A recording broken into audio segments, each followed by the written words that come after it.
This episode is brought to you by Buzz Vacation Rentals, a premier property management company in Houston and Galveston area.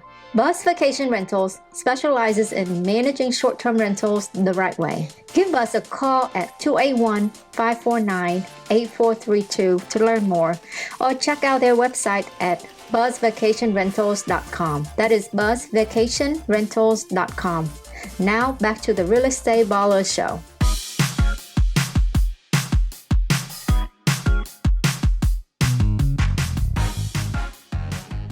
Cheers! Welcome to another episode of the Real Estate Ballers Show.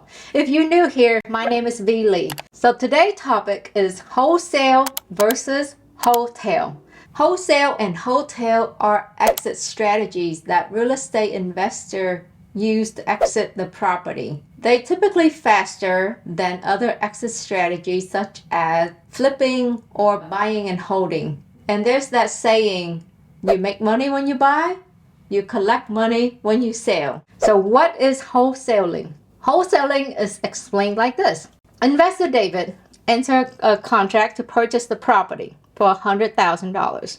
David will mark up the contract for $115,000, $120,000, and then he will go to his buyer and try to sell the contract with a markup.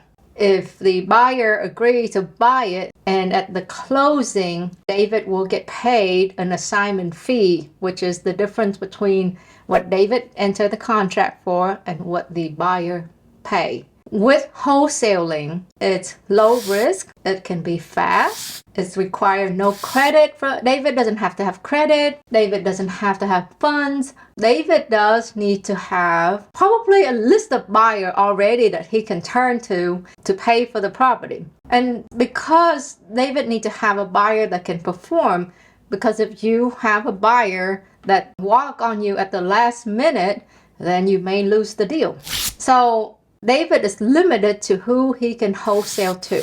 His buyer will have to buy with cash or money from a hard money lender or money from private lender or money from a line of credit. So it cannot be money from a conventional loan or a Fannie Mae loan. If you enjoyed this episode so far, do hit that like and subscribe button now so that we can keep giving you tips on real estate investing. So the buyer that David can sell to are hopefully the landlord, because those will pay the most. He can also sell to a flipper, right? Or he can also sell it to another wholesaler, which may be the worst case scenario. All right, so that in short is about wholesaling. So what is wholetailing? Wholetailing is when David decides to take title, so meaning he will close on the property. So when David closes on the buy, David will spend some money to prepare the property. Then David will put the property on the MLS, okay? Whether if David's an agent, if David's not an agent, he will then hire an agent to help him to market the property on the MLS, which is a site where all the real estate agents go to list their home for sale. When David lists the property on the MLS, it will now open his property up to everybody who is looking to buy in that criteria. So, well, in this case, David will have to pay the title cost for the first closing, the buy closing, the lender fee, if any, and then David will have to pay some money to get the house ready. And that could be cleaning out the yard, the maid service to get the home cleaned up and smell good. You know, if there's like a bad part of the sheetrock or something that needs to be cut out, you know, maybe rip out the carpet if needed.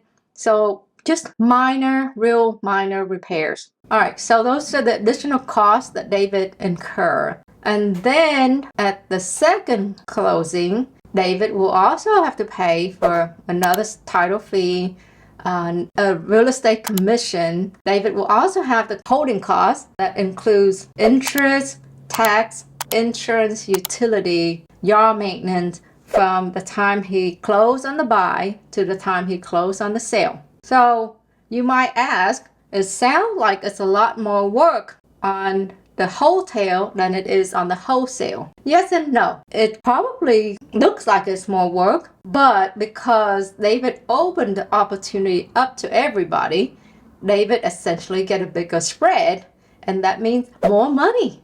So where things can go wrong in wholesale is if David end up holding the property for too long, or if something happened to the property during the time that David holds the property. So, you need to look at each scenario and see what the best case scenario may be for you.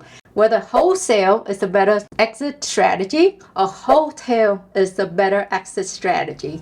So it's really case by case. So good luck. Thank you for watching the Real Estate Ballers Show. If you find value in this show, please give us a shout out on social media using the hashtag REBallers, or just share this episode with a friend. And don't forget to hit that like and subscribe button now. Thank you so much.